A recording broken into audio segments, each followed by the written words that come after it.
자, 화요일 이 시간 여러분의 재무 고민을 해결해 드릴 가정경제 전문가 함께 하십니다. 안녕하세요. 안녕하세요. 네.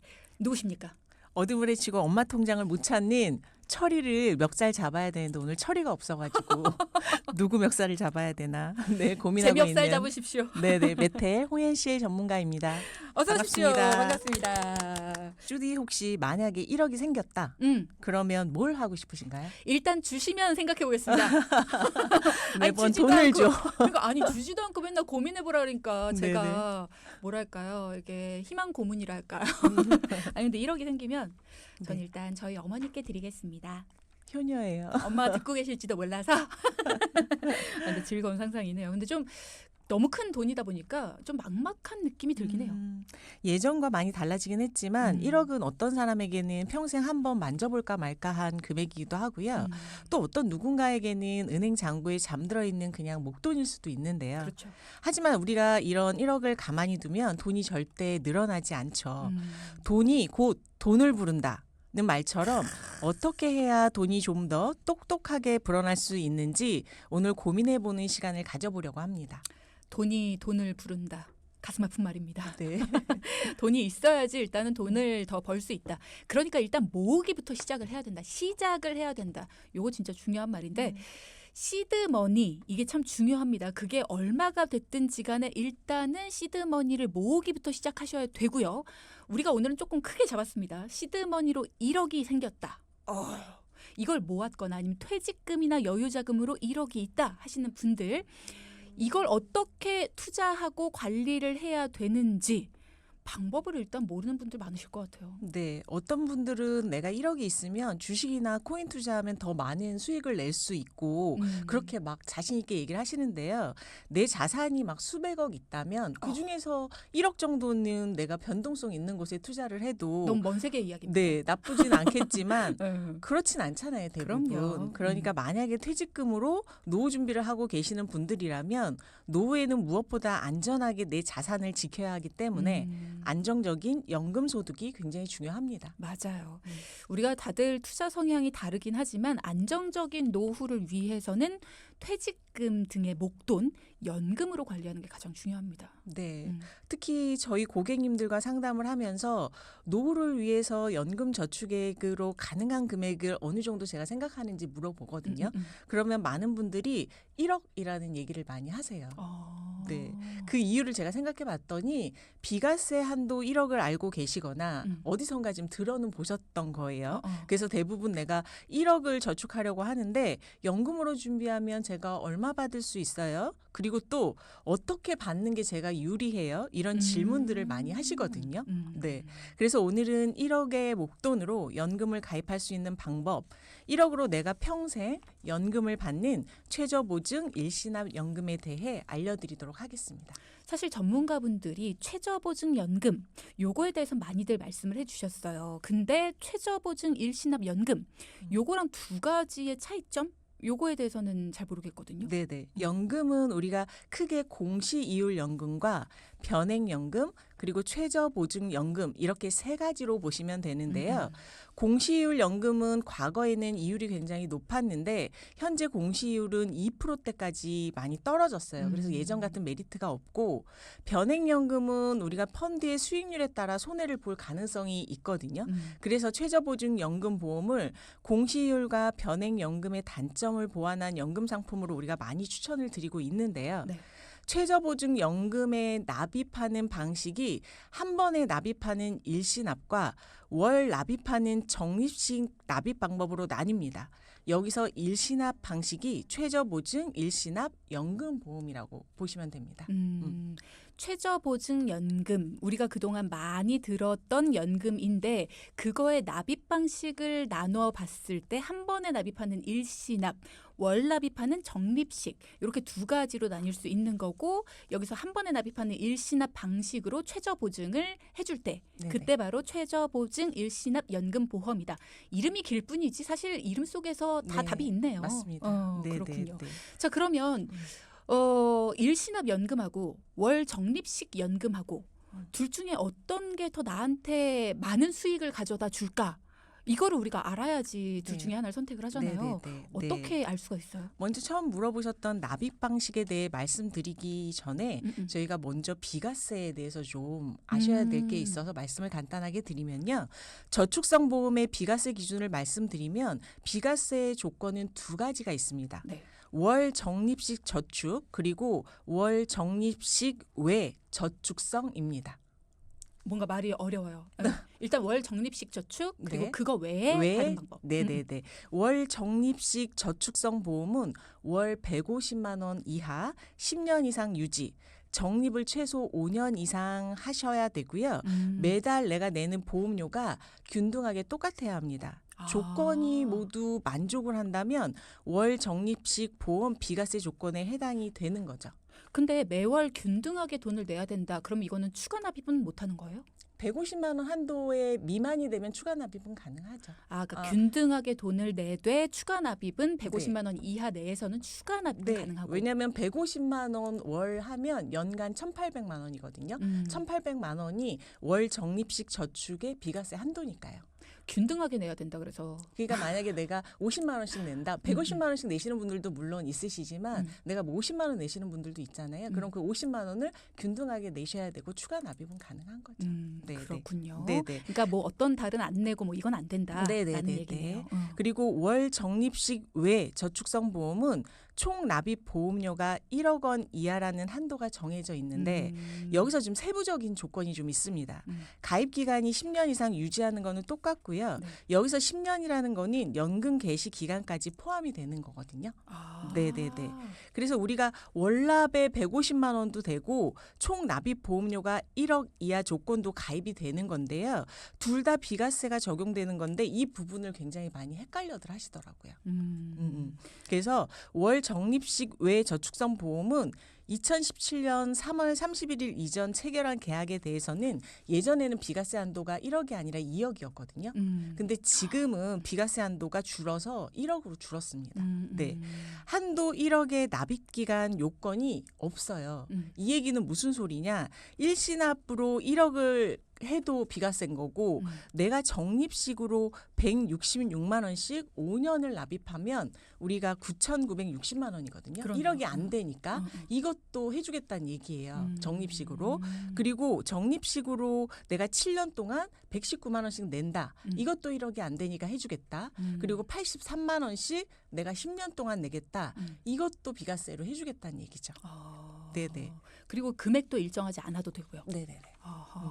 그러면 들어보면 이게 월 납입식, 그러니까 월 적립식이 아닌 게 더 유리한 거 아니에요? 그러니까 유리한 게 이것도 되고 요것도 되는 거죠. 아까도 그러니까, 얘기했지만 월 150만 원을 연간 1,800만 원 내는 것도 비과세로 해주는 거고요.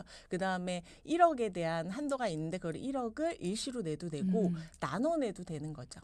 네. 좀 더 유리해졌다라고 네, 보여지네요. 네. 예. 이렇게 해서 납입 방식이 틀리다라는 거 그거를 알아두시면 좋겠고 주디가 일시납 연금과 월 적립식 연금 중에 어떤 게 나에게 맞고 수익이 좋은지 여쭤보셨잖아요. 그래서 실제로도 그런 거 되게 많이 물어보세요.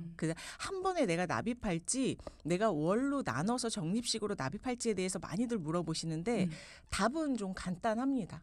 뭐냐면 노후 대비가 내가 늦어져서 거치하는 기간이 충분히 시간이 없을 수 있잖아요. 그렇죠. 네, 60 넘어서 뭐 사연 주시는 분들도 많으시니까 그런 분들인데 내가 여유 자금은 좀 있다. 그러면은 일시 납입을 제가 추천을 드리고요. 그게 아니고 내가 개인적으로 목돈이 좀 없거나 아니면 내가 투자를 좀 해야 되거나 아니면 현금 흐름이 있거나 유동자금이 좀 필요하신 분들은 월 적립식이 유리하신 거죠. 그렇죠. 네네. 한 번에 어딘가에 돈을, 그러니까 한 번에 노후 대비용으로 목돈을 탁 넣어놓을 수 있는 분들은 일시납이 유리하신 거고 나는 한 번에 어딘가에 이렇게 딱 묶어놓기에는 조금 유동 자금이 필요하거나 아니면 그만한 여유는 없어 하시는 분들 아니면 좀 젊어서 우리 아이들이나 아니면은 뭐 아이들이 벌써 노후 대비 무슨 이렇게 생각하실 수는 있지만 어쨌든 뭐 이렇게 조금 젊다 싶으시면 그런 분들 같은 경우에는 월 납입식이 조금 더 유리하실 수 있죠. 네네. 어쨌든 어떤 일이 벌어질지 모르니까. 근데 이런 고민들이 사실은 작년까지는 크게 의미가 없었어요. 왜요? 왜냐하면 작년까지만 해도 우리가 최저보증연금으로 일시 납입을 해주는 최대 연단위가 5%밖에 없었거든요. 그래서 비교를 해보면 일시납으로 내가 내는 것보다 월 적립식으로 내는 게 훨씬 더 유리를 했겠죠. 왜냐하면 월 적립식은 최대 상품마다 다르지만 7% 8%까지 보증을 해줬으니까요. 근데 이제 25년도 들어와서는 일시납도 최대 8%까지 회사별 다르지만 해주는 데가 있으니까 내가 일시납으로 가입을 할지 아니면 월 적립식으로 할지 한번 비교해 보시는 건 굉장히 중요합니다. 그럼 만약에 내가 일시납으로 방금 전에 설명하실 때 일시납으로 연금을 하시는 분들은 이렇게 선택하시면 된다. 만약에 기간이 얼마 안 남았을 땐 일시납이다. 이렇게 말씀하셨잖아요. 유리한 부분. 네. 그럼 내가 만약에 63세 정도가 됐어요. 네. 근데 2년쯤 뒤엔 퇴직을 할 생각이에요. 네네네. 2년 뒤부터 받을 수 있어요? 아니요, 5년 거치 기간이 필요합니다. 그럼 5년은 여유가 어쨌든 있어야 되네요. 네네네. 이거 최저 보증이 되는 보증을 해주는 단위 상품은 최소 5년의 거치 기간이 필요하고요. 예전에는 이제 즉시납 연금이라 그래서 그렇게 말씀하신 것처럼 내가 돈을 집어넣고 바로 연금으로 수령할 수 있는 부분이 있었는데 그런 부분은 이제 비과세 혜택도 안 되고 여러 가지 뭐 매달 받는 금액도 크지 않고 이렇게 되는 거죠. 자, 이번에는 홍현실 전문가께 제 노후, 제가 제 노후인가요? 부모님 노후인가요? 네, 어쨌든 고민이 있습니다 하고 찾아오신 분의 이야기를 한번 들어보도록 하겠습니다. 어떤 고민으로 찾아오셨을까요?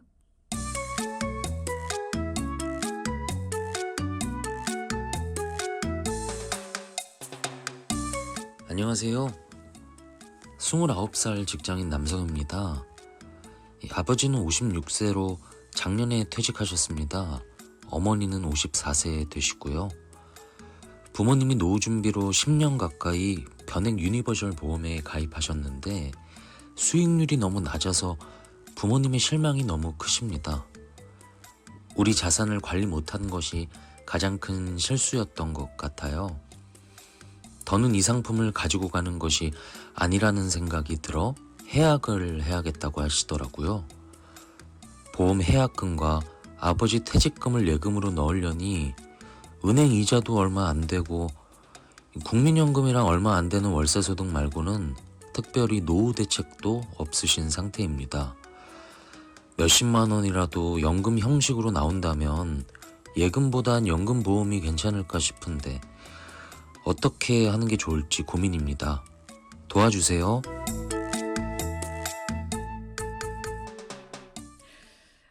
부모님 이야기였군요. 은퇴하신 부모님을 두신 아드님께서 오늘 사연을 주셨는데 부모님께서 노후 준비로 생각하셨던 변액 유니버셜 보험 앞서 홍현실 전문가가 잠깐 설명을 해주시기도 했는데 이게 잘못 가입되어 있다. 청천벽력이에요. 네. 10년 가까이 유지하시던 보험이 수익률이 마이너스였습니다. 그러니까요. 그러니까 사연자분 부모님이 가입하신 변액 유니버셜 보험은요. 보험료의 일부를 주식이나 채권 등에 투자해서 실적에 따라 계약자에게 투자 성과를 나누어 주는 금융상품이거든요. 예. 그러니까 가입 당시에 무조건 높은 수익률을 보장한다고 그렇게 말씀을 듣고 가입을 하셨을 텐데 주가라는 것은 예측하기도 어렵지만 한번 떨어지면 쉽게 회복이 되지 않는 특성상 원금 손실까지 볼 수 있기 맞아요. 때문에 고수익 고위험 상품이라고 할 수 있습니다. 그리고 한동안 이게 굉장히 마이너스를 칠 때가 있었어요. 네. 예, 그 당시에 막 많은 분들이 나 노후 어떡하냐고 막 네. 난리가 났었는데 자, 어쨌든 이렇게 오랫동안 유지하던 보험입니다. 근데 지금에 와서 내가 많은 돈을 여기다 넣었는데 이제 와서 해약을 한다. 그럼 손해가 너무 크지 않을까요? 그래서 저도 제가 유니버설 기능이 있으니까 보험료를 납입하지 않아도 되니까 유지하시라고 말씀을 드렸거든요. 그리고 중도인출하고 약관 대출에 대해서도 제가 설명을 좀 드렸는데 네. 일단 수익률로 실망이 너무 크셨고요. 이분이 그러니까 고객은 이제 마이너스 수익률인데 보험사가 계속 사업비로 너무 많은 금액을 가져간 거에 대한 화가 많이 나 있는 상태였습니다. 당연히 화나죠. 네, 그래서 무조건 해약을 원하셨고요. 그나마 다행인 건 가입 기간이 길어서 적립금을 전부 환급금으로는 받을 수 있는 상태였고요. 네, 그리고 10년이 돼야 비과세 혜택을 받을 수 있어서 2달 정도 더 유지하시면 10년이 되시거든요. 그래서 그때 정리하시는 거로 그렇게 했습니다. 적립금을 전부 환급금으로 받으실 수 있었다라는 거는 내가 낸 원금은 받을 수 있다는 네, 건가요? 네, 맞습니다. 다행이다.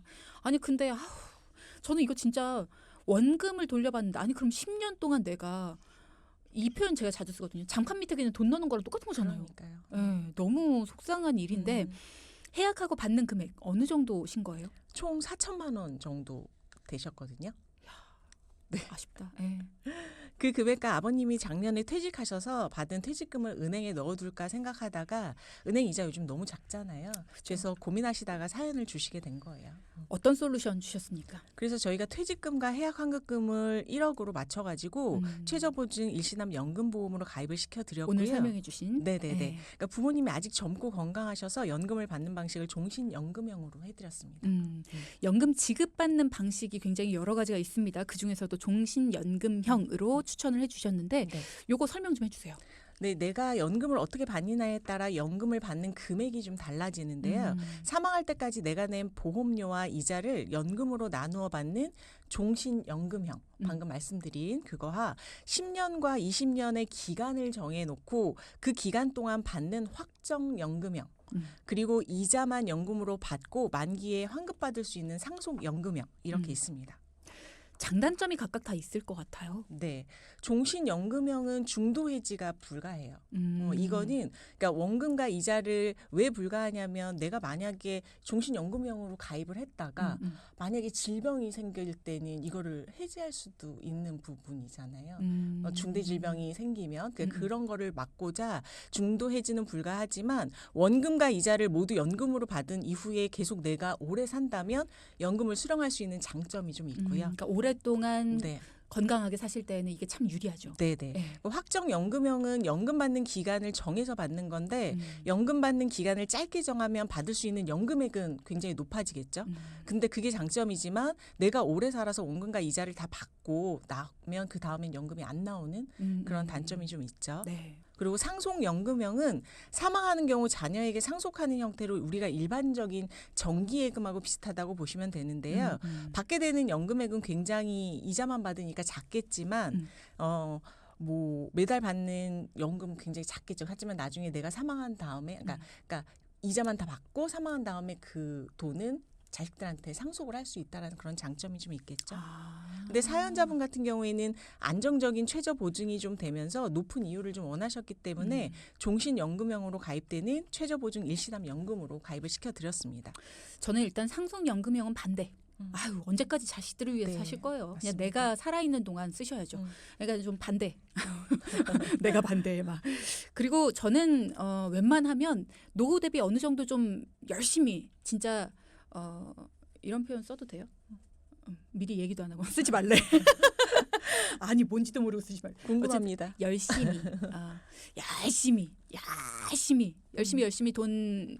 열심히 노후를 위해서 대비하셔가지고 제가 아는 지인분 중에 그런 분이 있더라고요. 진짜 연금을 열심히 준비하셔서 확정연금형을 몇 개를 들어두셨어요. 그래서 왜 우리가 노후를 생각을 해봐도 내가 55세에 퇴직을 한다고 해도 55세부터 65세에 쓸 돈이 많지 65세부터 75세에 쓸 돈이 많지는 않잖아요. 내가 나이 들수록 솔직히 어디 돌아다니거나 뭐 먹으러 다니거나 그런 거 많지 않잖아요. 그러니까 55세부터 65세까지 확정연금형을 하나 더 들어두신 거예요. 그래서 그때에 여행도 다니고 뭐 옷도 좀 사 입고 뭐 이런 거를 위해서 확정연금형을 하나를 더 들어두셨더라고요. 그게 굉장히 얘기를 듣는데 현명하다. 그 생각이 들었어요. 그래서 저도 야 저렇게 해두면은 참 나중에 노후가 좀 기대되겠다라는 생각이 들었습니다. 혹시 방송을 들으시면서 나는 연금 준비 다 해놨어라고 생각하시는 분들은 제가 늘 말씀드립니다. 내가 어떤 연금이 얼만큼 어느 시기에 준비되어 있는지를 한번 확인해 보세요.